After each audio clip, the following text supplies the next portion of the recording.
Hey everybody, it is day 36 um, of 365 days of my raw suspending disbelief journey, and it is May 28th, 2024.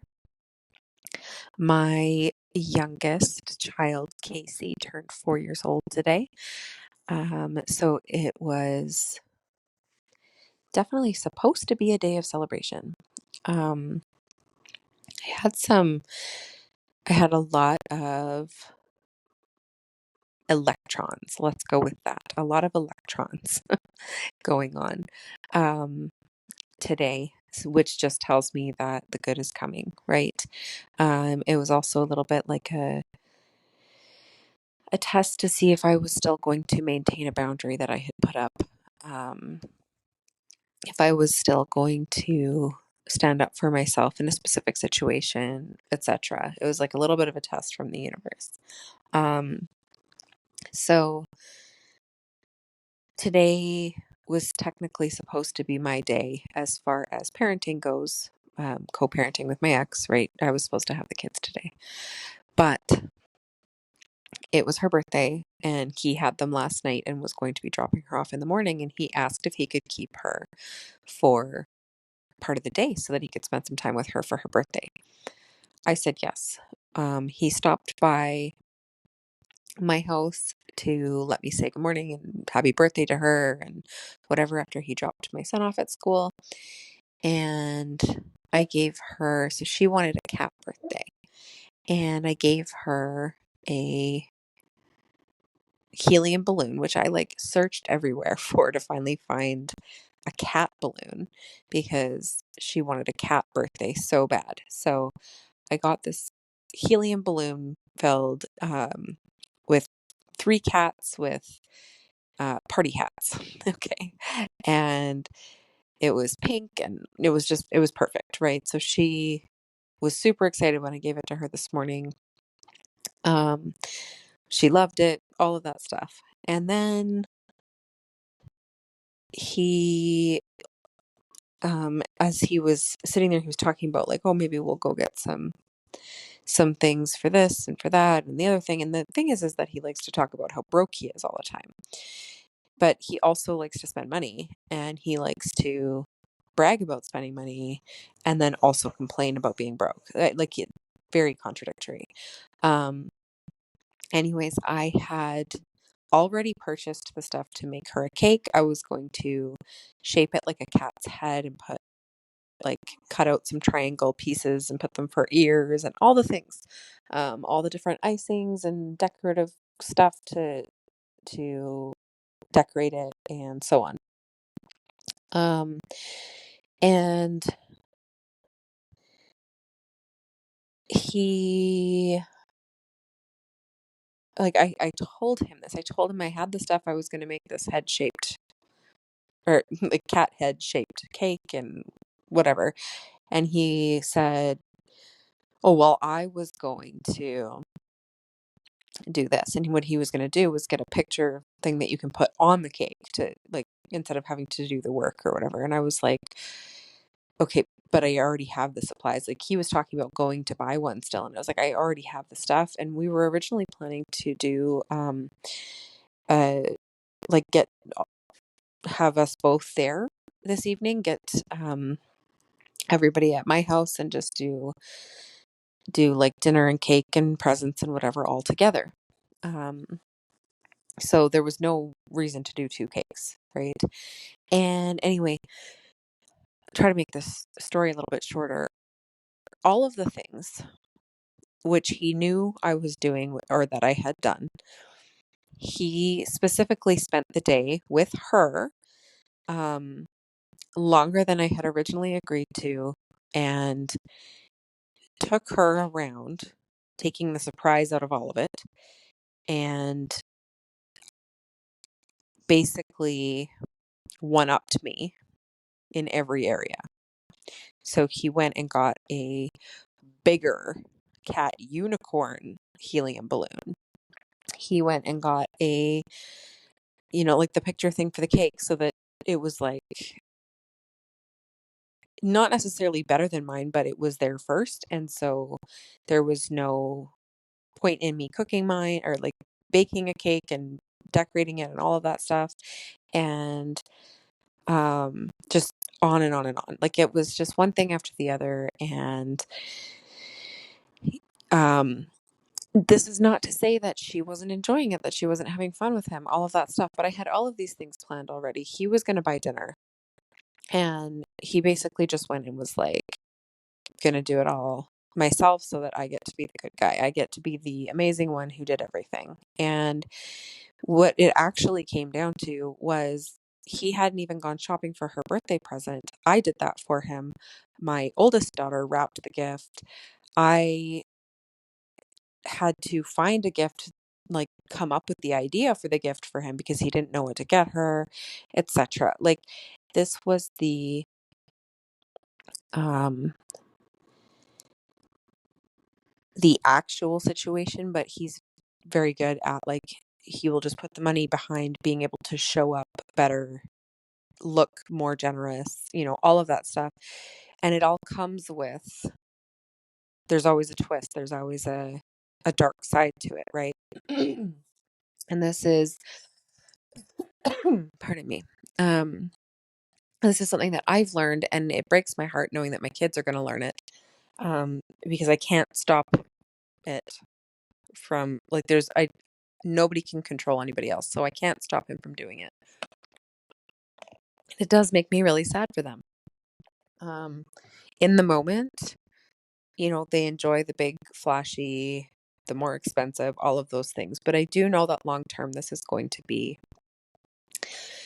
an issue and something that they will realize, something that they will be like, they'll see effort versus dollars, or, all of those things are actually like him knowing what they would like versus me telling him what they would like, which by the way is going to stop. Like he can figure it out himself because he can dig his own hole is basically where I'm at this point after today. So anyways, again, long story short, today I had a plan. It did not go according to plan. I was very disappointed and heartbroken. I did not get to spend the day with my daughter. He ended up having her and my son all day until just before bedtime, because I told him, like, you know what, screw you. Like, I had all of these things planned. You knew I had all of these things planned. You're such a jerk, basically, right? And I was like, I just am not doing this. I'm not going to support this. I'm not going to allow this kind of crap to continue where then I show up and it looks like you did everything and I just showed up to eat the free food, right? Like, so I was like, nope, I am gonna do my own celebration with her tomorrow. You do your thing tonight since you've already gone and done all of this stuff. And I'm going to sacrifice actually celebrating my 4-year-old's birthday with her on her birthday, even though it was supposed to be my day, and I will do it tomorrow. And that was it, first of all, super hard because I wanted to spend the time with my daughter. But this is a line that he keeps on crossing, and I keep on putting up a boundary, and I have to keep on holding that boundary. And so this can't be different just because it's her birthday. There can't be an exception to that. If he's going to be abusive in any way, there's a wall. No, not happening. And I am anyway, it was very heartbreaking though for me. It was a very difficult chunk of my day. So grateful for my beautiful friend Alex, who randomly sent me, like, she didn't even know what was going on. She randomly sent me just an I love you voice note. Like, it was just like this, hey, I just wanted to let you know how amazing you are kind of a thing. And just like all the warm and fuzzies kind of thing. And it had me from where I was trying to keep the emotion of it all contained. I was letting it out during the day when my kids weren't home. But then when Cadence, my oldest, came home, I was trying to just keep it held in. Because I didn't want to be getting angry at her for something that he did, right? I didn't want my emotions to spill out on her. And was basically thinking I needed to keep contained until after the kids were in bed tonight. And heard this voice note and just burst into tears, right? 'Cause it was just, I just felt so held instead of so smashed to pieces. Like, instead of somebody having to one up me all the time and making me feel like crap, like I'm not good enough, like the things I do aren't spectacular enough, aren't exciting enough, all of that stuff for our kids. Instead, I had this person reach out randomly just because she loves me and be like, "Hey, just want to tell you how amazing you are. I love you," all of these things. And it was just like, fuck, thank you. Like, just such a I know that there are so many people in the world, so many more people in the world who are supportive and loving of me, towards me, whatever. Um, but he is very skilled at the game of being hurtful. So I won't deny ever that I get hurt by that. Or that, he makes things difficult. So anyway, um, definitely like some ups and downs today, right? I did end up, like, I went and got the kids and um brought them home. We did bedtime a little bit late just so that she could open her presents here and play around a little bit and be silly with us and whatever on her actual birthday. And we'll do a full celebration tomorrow, with grandpa and grandma coming over and stuff like that. Um, anyway, all of this, it can be really hard to sometimes put these like stories out there and then tell you why I'm putting them out there, because they are always related, right? So in this case, suspending disbelief came up when it was like, do I just accept the fact that he was just such an asshole and just did this and go and just be there for my daughter's sake, um and have this continue, right? This is a cycle. This is something that has happened every year for more than a decade now with him, for every special occasion, like on and on and on. So today I had to suspend disbelief that it would hurt my daughter in some way to not go. That it would, like, I was suspending disbelief that she would be better off in the long term and even today to see that mom also did a lot for her and cared about her and thought about her and whatever. And it just happened to be that she was with dad today, right? So I made that decision, but that was really tough. It was not a simple thing. And I definitely needed to suspend disbelief and be like, nope, I know this is for the best. I know that me putting up my boundaries and saying, no, this way of behaving is not okay. And I will not continue to allow you to treat me this way.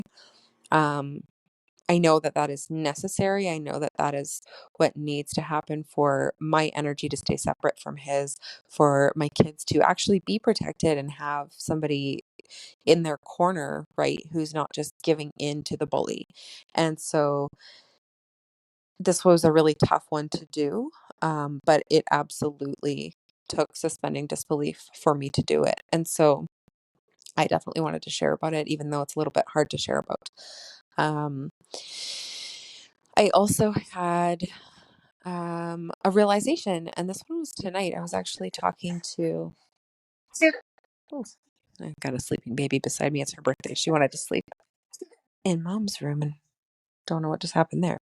Um, anyways, I was talking to one of the ladies from my business coaching membership, um, and she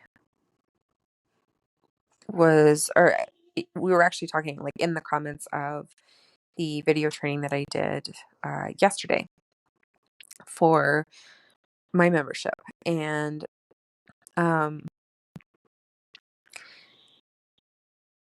it was really incredible. She said something which triggered me to not triggered me in a bad way, but which triggered my realization. So, um, one of the things that I said in in this training, and I've said it other times, absolutely, um, was that when you're learning something, and this is applicable in every area of our lives, you guys, and it's something that is very easy, I think, for most people to forget. And maybe I don't quite say it enough. Might start saying it more. But what I always say is take what applies to you and leave the rest. Now, um, what she had mentioned was that taking what works for you and leaving the rest is an Al-Anon teaching. And she said, you probably knew that. And I was like, actually, I did not know that. As far as like having a recovering alcoholic ex and like the other ex, all of these things, I'm like, I didn't know that. I've never been to an Al-Anon meeting. I've never, I didn't know that. I wasn't aware. But what her comment triggered for me to realize was that I started verbalizing it more when I got into the spiritual coaching or spiritual spiritual community online, because I heard people verbalizing it in a way that I could identify with, I think. So I then took that, and again, I always take what is mine or what's needed for me and I leave the rest, right? So I would listen to intuitive readers who were reading for multiple people at once. So the idea is to only take what feels like it resonates for you, because some of it might be meant for you and some of it might be meant for someone else. So don't ever try to force it to apply to you. And then there are readers who just maybe aren't in alignment or who aren't tapping in properly or whatever to channel the true things, the true messages that you need to hear. And so it's always important to trust your own intuition about what's in that message and if it's for you or not. And if it maybe only parts of it are for you, or maybe some of it just feels really, really awful, even if it's true. And you're like, I don't want to face that right now. That is still a choice that you get to make. You get to leave behind what doesn't feel good for you. So as a it was something that I struggled with when I first got into the spiritual world, because I had just come out of my decade-long relationship with a narcissist, again, which I just mentioned, a narcissist, a gaslighter, like emotional, mental abuse, um, where I had really been separated from my own intuition and from trusting myself and all of those things, because everything was always gaslighting, right? It was always like, no, you're mistaken. No, like that's not the truth. That's not what it actually is, etc. But what I realized, like, yes, I took that piece on and I started talking about it and verbalizing it more when I got into the spiritual community, because I was like, yes, thank you. That's true, right? And I could feel that it was true, so I took it on. Um, but actually, this practice of taking what feels good for you or what works for you and leaving the rest behind, um, is a way of being that I've always embodied. It's something that I have always done, um, from being a really young child. And I don't have all of the memories of these things, but I know from all the stories over the years, from all of it, whatever. And the memories are starting to trickle in more and more. But it's a little bit smoky here, I think, again today. The kids are all of a sudden coughing, and I was smelling it earlier. So, um, sorry if you guys are picking up the coughs. Anyways, so this is a way of being that I've always embodied, right? And this started as young as, like, I don't know, really, really young, like at church as a young child. I would be told all these pieces, and I always had questions. I always had like, I don't know, that doesn't fit for me, or and eventually, I ended up leaving organized religion at 15 years old, um, coming from a very strict religious upbringing. Okay. And I left organized religion, but I never left behind believing in a higher power that loved me, took care of me. Um, I did leave behind believing in a higher power that was cruel and, um, would ever punish me or whatever for things like having tattoos or smoking or drinking or, any of these kinds of things. I was like, that doesn't make me a bad person.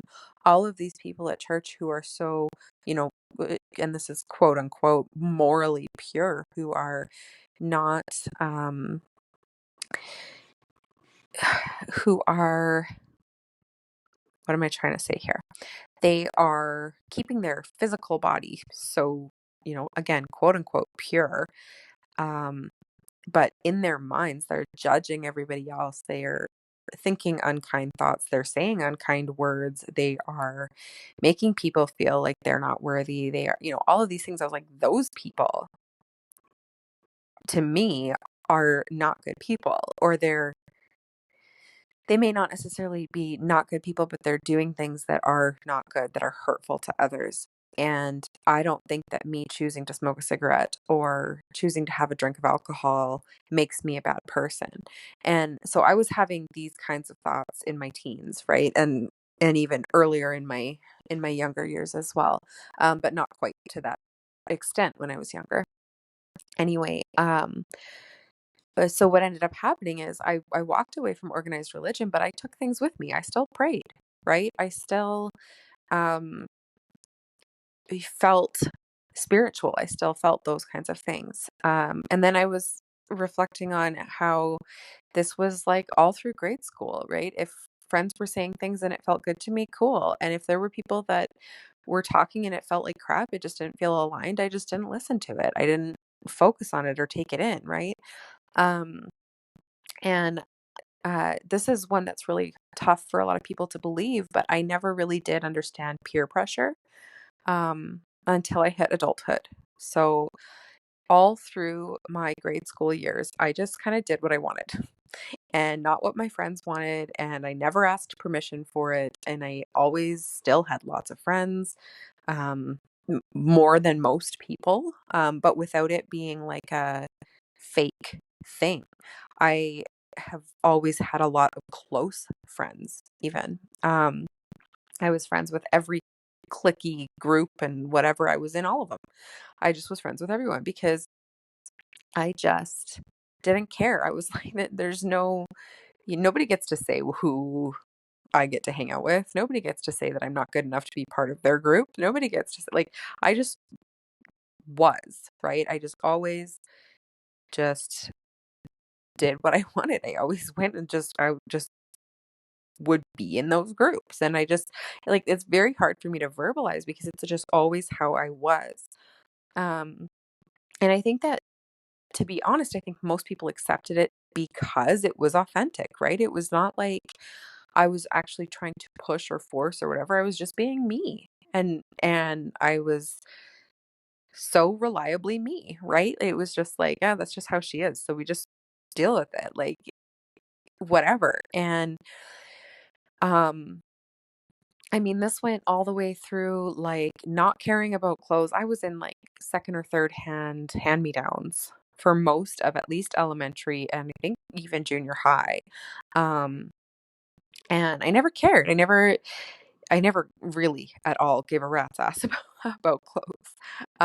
Until I was probably around junior high, right? And then it was like I wanted to choose things that I liked, but it wasn't like I want to choose things because they're cool to my friends. It was I wanted to choose things that I liked, that felt good to me, and not have to wear the cast offs, right? So, anyway, in my teen years, then it was like, all of the drugs came in and everything, and they were everywhere. There all sorts of drugs. Like I hung out in bad circles, right? But they were offered and they were even like pushed where people were like, come on, come on, come on.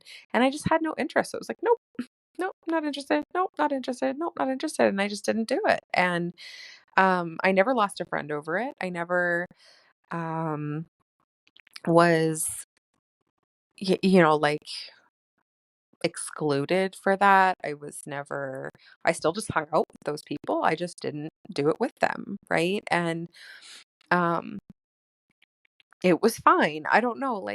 And when it came to actually like cigarettes and alcohol, I was actually, um, in junior high, I was the first of my friends to do all of those things. Nobody influenced me to do it. I went, up to a stranger and asked for a cigarette because I decided I wanted to try that. I wanted to, um, know for myself whether that was for me or not. And not just because my parents and my church had said that it was bad, right? Because by then I was questioning like all these things that they were saying were bad, but then watching people be such hypocrites and watching people be really judgmental of other people, right? And it was like I was already at this point like, You know what? If they're lying about that, they must be lying about everything, so I'm going to test it all out."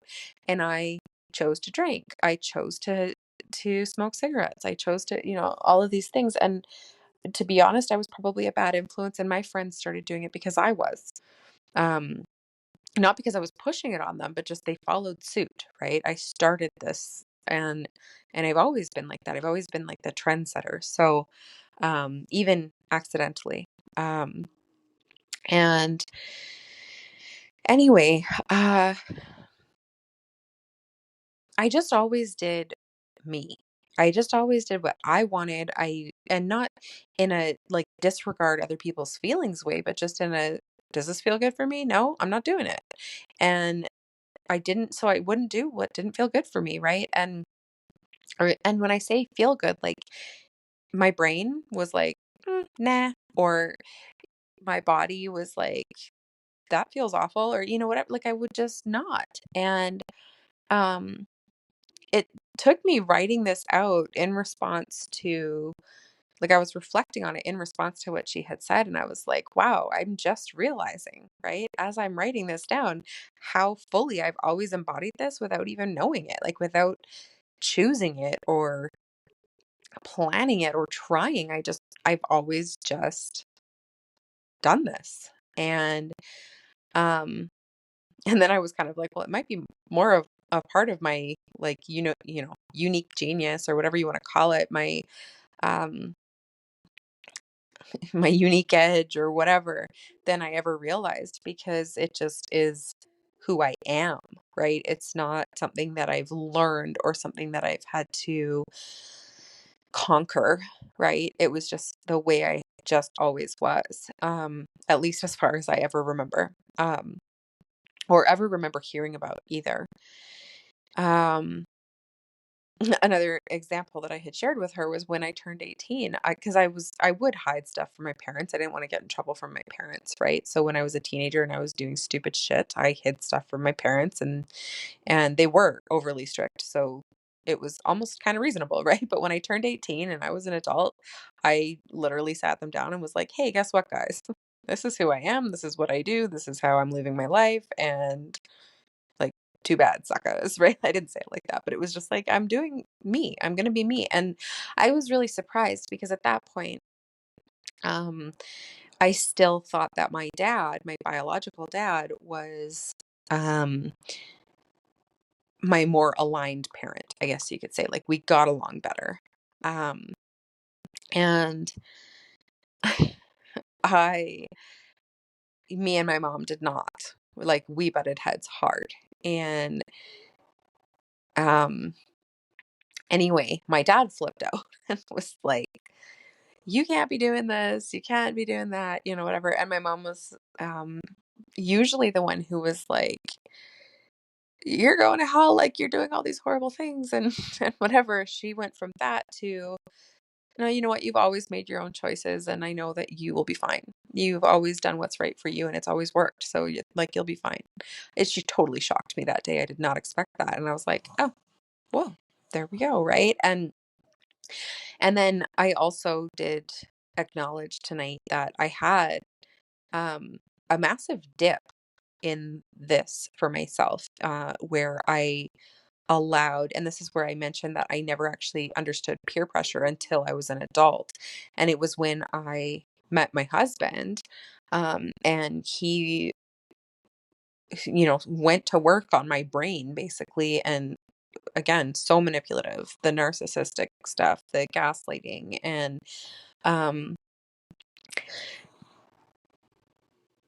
that finally overtook that unbelievable self-confidence, right? That unbelievable self-trust that I had, and hid it, buried it nice and deep, right? And it took me over a decade to walk away from that and say, like, this is not who I am. This is not for me, right? Um, and then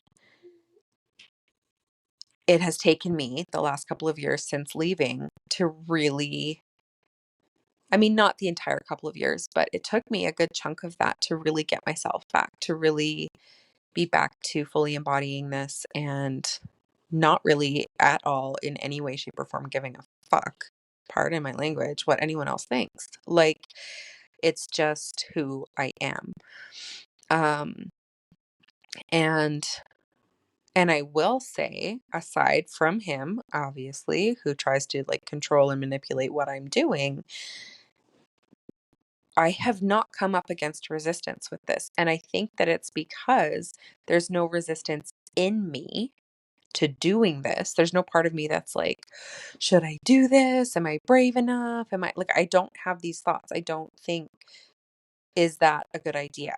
I just do it. I just do me. Um, and I can truly say that I am back there now, that I just am back there, and I just do what I do, and I do it for me, and I do it, consciously, not being hurtful to other human beings, and just, um, but to the point where, like, if it's a matter of, am I going to do something that is, you know, out of alignment for me versus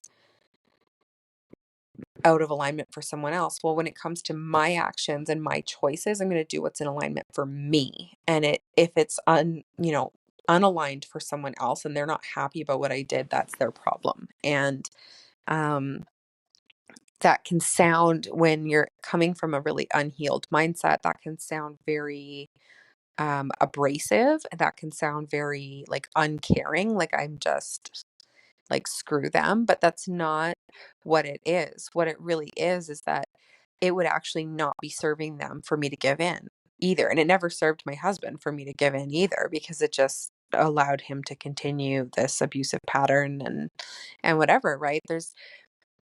Um it was just such a perspective shift tonight. And um it really helped me to realize that I was it helped me understand better who I was. There we go. That's what I was looking at. And I was thinking about earlier today, I had been thinking about how last night, recording my episode, I had been saying how I am already there. I'm at my success, right? And instead of it being my success is inevitable, my success is already here. I am successful, and I could feel it energetically. It was just like, this is it. This is where I want to be. This is energetically how I want to feel. Everything's amazing, whatever. And that was me declaring my manifestation to the universe. Like, this is what I get. This is what I'm basically demanding, right? Like this is my life now, and you're going to make that work for me. And I had, because of that, I was calling in, I was talking about the electrons. Hopefully that part got recorded. But if not, go back to the episode where I talked about Jess's comparison of manifestation to atoms. Okay, so today was the electrons coming in. And instead of rejecting it to the universe, I stood my ground, right? Like, no, I get to be successful. I get to have a good day with my daughter. I get to not be overshadowed forever. And like, end of story, right? Nope, I get to be successful. I get to be happy. I get to have um, a wonderful connection with my child, no matter what my ex does. And I get to release the fact that her actual birthday, her technical birthday, didn't get to be mostly with me, and decide that tomorrow gets to be our special day instead. And, um, you know, all of that, the fact that I can stand so strongly in this suspended disbelief that I can just be like, no, it's fine. Like, I am going to do this. And yes, I had my like little bit of a meltdown today, but I still was able to stand in this. Nope. Like, I am still calling in this manifestation. I am still claiming my success. And nothing and nobody can take that from me. No matter how much of a dick my ex wants to be, no matter anyone else who may try to sabotage, I get to receive this. I get to be successful. I get to have my manifestation. I get to um, have that inevitable success coming in. And these electrons aren't going to phase me. I mean, they'll phase me momentarily, but energetically, it's a separate story. So when it comes to, for any of you who don't really know, when it comes to energetics, vibration, one of the things I learned recently, which was super powerful, was the difference between vibration and frequency. So your frequency is like the level, the learning that you have achieved. So the level that your soul has accomplished as far as energy goes. So like, I have come to this frequency. My soul is at this frequency, and it doesn't come down from there. At least not easily. So like, a day-to-day annoyance, basically, like this awfulness of today, is a blip, right? It's nothing in the um bigger scheme of things. Um, it's a blip in the scheme of things, and it not going to affect my frequency. Okay, if I were to change my lifestyle completely, and okay, just off the top of my head, first thing that came to mind was like, start abusing drugs, or start drinking all the time, or whatever, like change my consistent vibration, then it will affect my frequency. But right now, my consistent vibration is higher, therefore my frequency is higher. So what gets missed a lot in the spiritual world, online at least, is that our vibration does not need to stay high all of the time to still be calling in the high result that we are aiming for. So we can have a down day, or we can have crappy feelings. We can have sadness and anger and all of the things that we deem quote unquote negative. And that isn't going to affect our manifestations unless we make it a way of being, unless we make that like our consistent state. And so, um, yeah, so that awareness and the suspending disbelief, all of the pieces today just made it so that I could be like, no, it, it's still coming. Um, today was a down day, and it's fine. And tomorrow is a new day, and it has nothing to do with anything as far as the bigger scheme goes, as far as the big picture goes. I just get to be successful, and that's all. Right. And it's not even about like some sort of a punishment, or what do you even call that? Like, I'm not trying to do it to spite someone else. I'm not trying to, um, have something to rub in anyone else's face later. All of the people, not all of the people, but especially my ex, who, has zero belief in my success, right? It's not about, oh, I'm going to do this to prove you wrong. It's just, I get to do it. Like, he's just not even part of the consideration, um, as far as my success goes. And that is really, really powerful, and it's new for me. So I thought I would share it. New relatively to the last little while, right? Not necessarily today only, although I got more clarity on it today. And I think that's how it goes with everything. Um, these little tweaks in perspective that make things just a tiny bit clearer each time. And we shift a little bit, we pivot a little bit, right? And more clarity comes in. And it's just a constant shift. It's the whole purpose of having a human experience, of living our life, is to get this clarity, to get to know ourselves better, and um just keep on going. And uh yeah, so it just this is going to be a longish episode, guys. I'm really sorry about that, but it was um difficult to explain without giving more detail, I guess, without giving the backstory.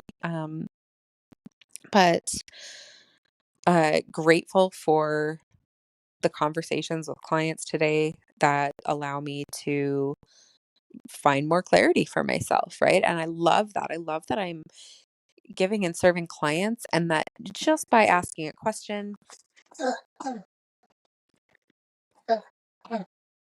or making a comment or whatever, that my clients are also giving back to me in that way. I mean, oof, aside from the fact that they,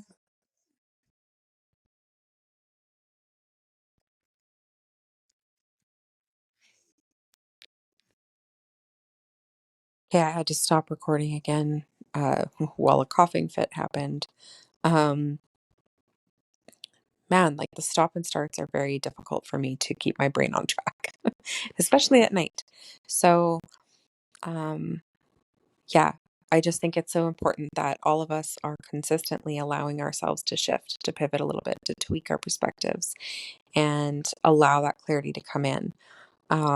It's one of the things that I help my clients do, and I love that it's reciprocated. I love that they also help me to get more clarity. Like it's just a feedback loop, and I just love it. Um, so, okay, all of these things said, I th- I think I got all the big things for today. Um, I am going to be done with this. This episode is already really long. I love you all for listening through it. Sorry if there's a bunch of noise, or like I'm gonna probably try to clip a little bit of the coughing out where I would stop, but beyond that, I'm gonna leave it as is, because as usual, this is supposed to be just my raw podcast. I'm not supposed to be editing this. So I love you all, and I will talk to you tomorrow.